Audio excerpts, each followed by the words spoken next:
ICM is going to lead you astray in many situations.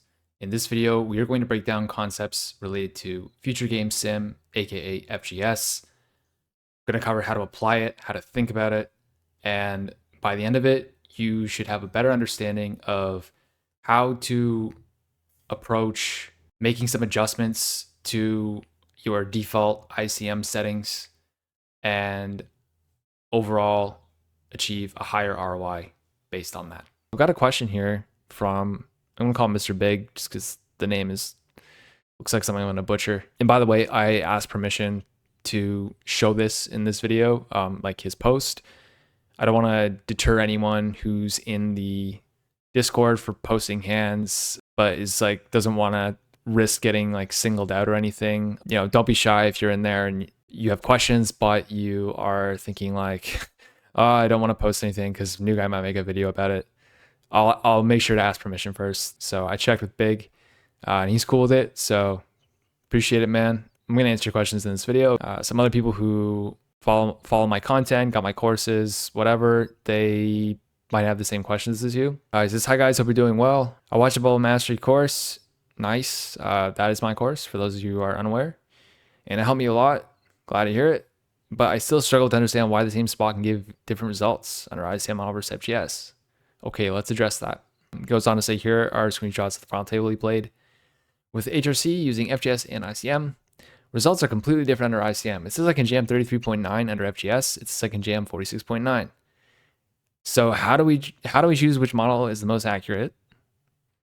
How do you learn takeaways when both models are so different? And is there a problem with my inputs? Let's start with this. How do you choose which model is the most accurate? Very broadly speaking, there is no specific line as to when you must use FGS and you must ditch ICM model for your sims. But generally speaking, the shorter the stacks, the more relevant FGS becomes. I can show this with a quick calculation. We want to be thinking about how big the big blind is relative to our stack. So if we have 7 bigs, one big blind is almost 15% of our stack. Add the small blind in, and now we're over 20. So you can see how the blinds hitting us next hand or in a couple hands are going to have a significant impact, because now we have to have that negative edge pass through us. Whereas if we have 15 blinds, 16 blinds, whatever, 0.06, not as big of a deal. Still relevant, but not as problematic as if we had 7. But if we had like 45 big blinds, it's like 2% of our stack. So losing 2% of your stack in the tournament, not really going to change your overall position in terms of your win percentage and your overall tournament equity, how likely you are to ladder up, how likely you are to cash, whatever the case. When you only have 7 bigs and you get down to 5 after passing the blinds and antes, even worse in a live tournament because you post the big blind and the ante at the same time, like the whole table ante. Now your stack has taken a huge hit, and you're in a much worse position in terms of realizing like a higher pay jump. It's just really bad to like bleed down on the shortest stack when the blinds are taking up a larger and larger percentage of your stack. So what ends up happening is, to factor in losing those blinds and being in a worse position in the future of the tournament, because in that future, when you chip down to like 4 or 5 big blinds, I mean, you have to get it in wider now. And if you try and just fold and bleed, hope that someone else will ladder you, the problem with that strategy is people are going to tighten up a little bit more as they see you getting shorter and shorter, realizing that you're going to be most likely to bust next. And so you really have to just get ahead of it and take the initiative before that becomes a problem. And in 2024, 2025, I see there's like way too many people just bleeding their chips down once they get short, because I know what they're doing. They're playing off this ICM model, which I'll show shortly, And I'm going to show you the difference between ICM and FGS and some things concerning that. But like, this is the general premise. Think in terms of stack utility. Picking up the blinds when you have 7 big blinds is worth a whole lot compared to picking up the blinds when you have 40 big blinds. Like, it's going to legitimately change the odds of you laddering higher in the tournament than if you had just bled down and stuck with whatever payout you have. Additionally, if we chip up, we have more fold equity from our future open shoves. How do you choose which is more accurate? As we start getting into open shoves, then you're going to want to consider FGS. So it's generally like shorter stacks. Shorter handed as well, 3-handed, 4-handed, want to consider FGS because those blinds are coming around quicker, right? When we have a full table and there's a bunch of 40 big blind stacks, not going to be so effective. But what we can do is we can use the principles that we're going to learn to apply when we're the shortest stack at a table full of deeper stacks that are unlikely to clash and give us that ladder. Okay. So how do you learn takeaways when the models are so different? Part of that is going to be going through different scenarios and looking at things from different angles, running different spots. We're going to cover this next. But before we jump to that, is there a problem with my inputs? Yes, I believe so. In your inputs, you use the enumerated, and I think this may have a impact on your on the strategies to some degree. One thing to note too is your ante is quite large. It's like, I mean, quite large relative to what a GTO sim is. I believe this is, yeah, it's like 15%. I think GTO is like 12, maybe less. But just something to keep in mind. Like, the future game is going to be more drastic the bigger the ante is. And the other thing is the enumerated. So if we just pull up this little blurb here, in the Hold'em resources calculator, enumerated hand refers to a specific calculation mode where the program enumerates all possible runouts of the board, calculates DB for each player based on the range in the specific board. Okay. What is the difference between that and Monte Carlo, which is the alternative? No bunching. This mode does not account for the bunching effect, which refers to how the folded ranges can influence the remaining players' strategies. Okay, so if everyone's folding 7 deuce, 5-4, whatever, it means that the blinds will be dealt an ace more frequently. If people fold in front of you, it's more likely that the person in the blinds wakes up with a strong hand. So the Monte Carlo simulation factors that in. The enumerate situation does not. I ran tests on this like a long time ago, and it got some different results. So stick with the Monte Carlo. So get off that enumerate. But other than that, I mean, FGS is fine. You did a push fold, simple sim. I think on these stacks, you're going to see some min raises, but it's just to get the general idea. It's good that we're running FGS and comparing it. There's a couple other factors at play here. Like, when it comes to the blinds, going through the blinds is one thing, but the other factor is just looking at this table and the way the stacks are laid out. This is kind of a chicken game. And what I mean by a chicken game is everyone has roughly the same stack. The guy who blinks first loses. And by blink, I mean gives up and just folds too tight and then starts bleeding and losing control. Like, the cutoff is sort of on the brink of this already, but you can see how problematic that can be if someone starts to win a few pots and pull ahead, because then they can start opening wider and putting more pressure on the rest of the table.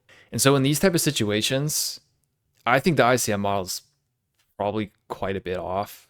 You can't rely on everyone else to just ladder when everyone's playing too tight anyway, because the FGS model is suggesting we open wider to begin with. If the whole table is playing too tight and they're not busting each other as often as they should, then that gives even more weight towards taking the risk and opening wider, because if you do win those chips, your future stack utility is going to be much greater.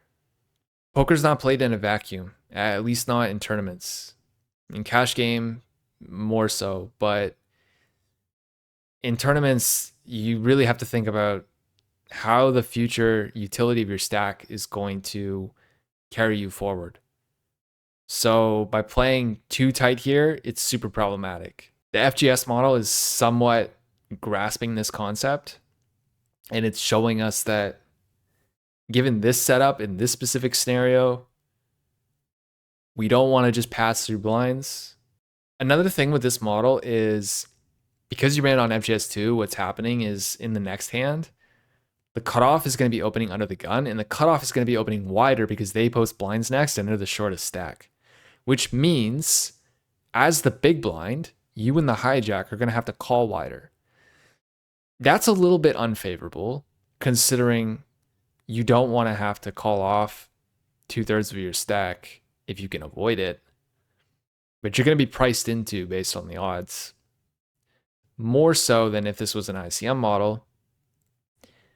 And so you are, once again, more incentivized to take the initiative if that's the case. Now, a little disclaimer on that.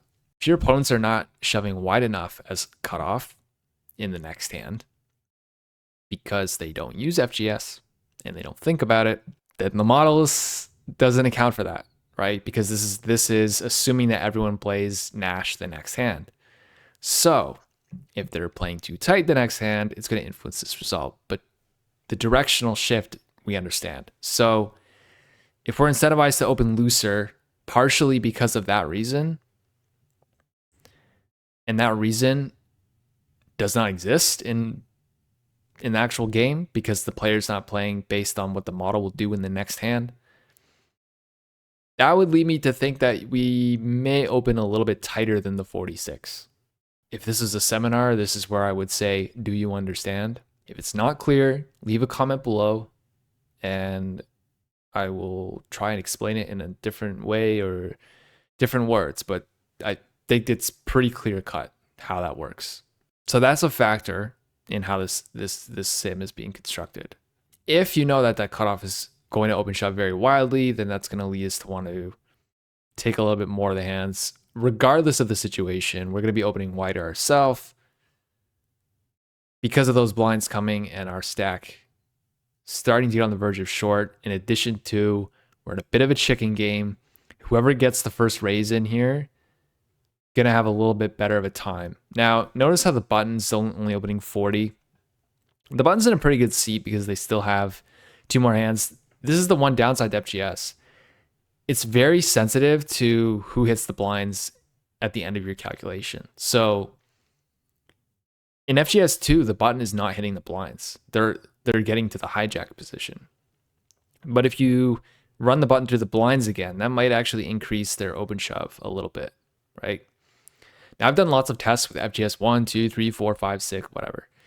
I found that if you go through the whole table and then some, and you just do FGS 1 and like FGS 5 or 6, the result ends up being pretty darn close. Like it looks pretty much the same. I know it's oversimplified, but as a default, FGS 1, not too bad. You might want to do 2 if you are the cutoff seat. That way you can give yourself the simulation of hitting the blinds. Basically, make sure that you hit the big blind. Now we are going to open up the GTO Wizard library. I'm going to pick a spot that's different than what Big posted. The spot is going to highlight concepts and principles of FGS. And we're going to use HRC to compare FGS to the ICM. And then I'm going to show you guys some practical things as far as taking this a step further into practice. By the end of it, you'll have some heuristics and hopefully a clear idea of how to utilize this moving forward. Okay, now on to the fun part where I get to rip on this GTO whiz range. We are four-handed. 7 big blinds, 14 big blinds, 15 big blinds, 12 big blinds. Final table in the money. And here's the strategy for the cutoff. So what do you guys think? Is this look reasonable to you?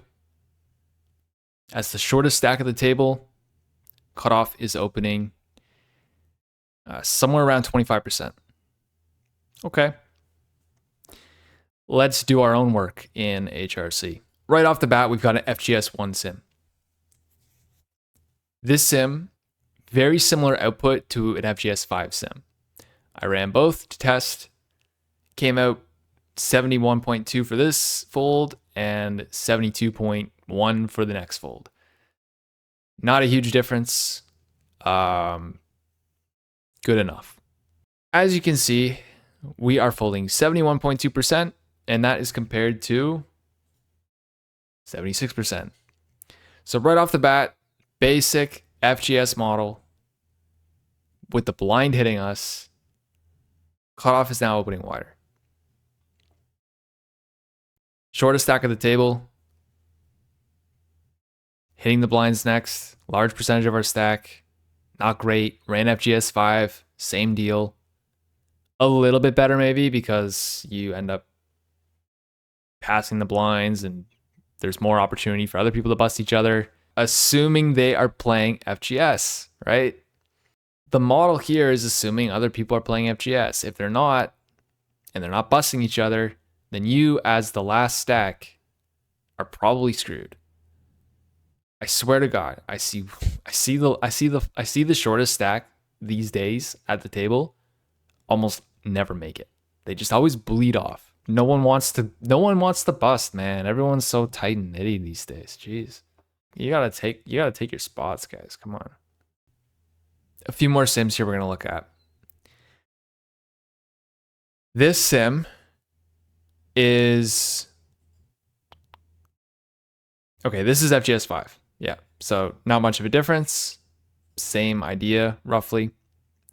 This sim, before I go into that sim, let's just take a look at the big blind defense, shall we? First in GTO wizard. So big blind is calling pocket fours plus, ace 5, 8, king, jack, queen. In the FGS1 model, expanding the pocket threes, every suited ace, king 10 suited, king jack offsuit, ace 7 offsuit. So despite the big blind calling us wider in the FGS model, wider, the cutoff is still opening wider than ICM. If you're cluing in, you might be thinking, but the FGS model assumes that your opponents are playing based on the FGS model. What happens if the big blind calls the sit and go wizard, GTO wizard range? What happens if the big blind calls the GTO wizard range? Drum roll, please. Just a refresher. This is the ICM range for the spot that GTO wizard gives us. And we're going to plug that in to the FGS1 sim, node lock it. There it is. And what do we get for under the gun? Boom shakalaka. Folding 65. I think these frequencies are a little off too because for some reason HRC just, it always leaves like a little room on these, but let's look at it like this. You see that now your 7x suited block is making money, king 9 offsuit's making money, 10-9 offsuit's making money, queen 6, king 4. So opening quite a bit wider.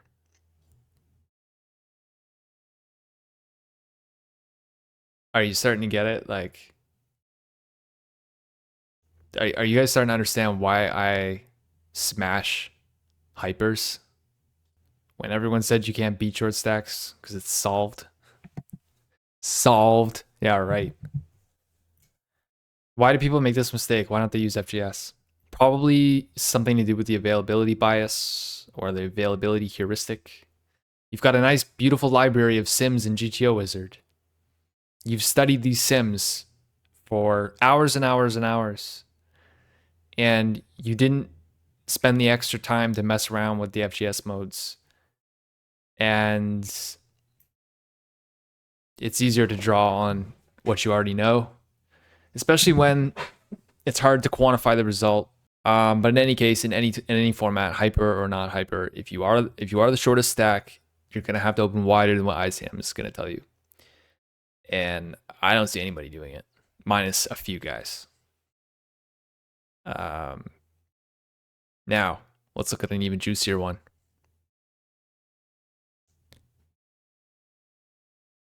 Blinds are up in 1. Let's just back up a little bit. Takeaways. What do we know about the blinds? The larger the percentage of our stack the blinds are, the more problematic it is for us. And the more incentive we have to open our range wider, right? That's the default. If there's anything we take away from that, it's if the blind is going to hit us and we're the shortest stack or we're getting short and it's not that likely that someone else is going to bust first, that blind is problematic. We would much rather take a smaller loss now than a bigger loss in the future. Because the bigger loss in the future is going to hurt us more than taking a smaller loss now. And the way the calculator works is it factors that in and it makes that smaller loss an EV gain. Because holistically, you're losing more EV by not taking that spot. If we know that the blind's hitting us and the blind's being a large percentage of our stack is a problem, then what happens if the blind is even bigger? It's an even bigger problem, right? Blind's up next hand. Big problem. Blind's up next hand. Big problem. We open wider. But guess what? Our big blind is a GTO wizard bot who uses ICM GTO wizard ranges and doesn't use his brain to think about what the problem is if you ignore all the future action at the table. Because look, ICM, guys, is a snapshot. It does not account for position. It does not account for blind increases. It does not account for your opponent's mistakes. So in some instances, if your opponent's mistakes are they're playing crazy and loose and they're going all in every hand, okay. Well, now we can tighten up a little bit more than what the future game would say. Tighten up, because if they're just going to punt against each other, then we'll just take the ladder. I'm sorry, but that's not how the meta is in 2025. The meta is, let's all play ICM ranges.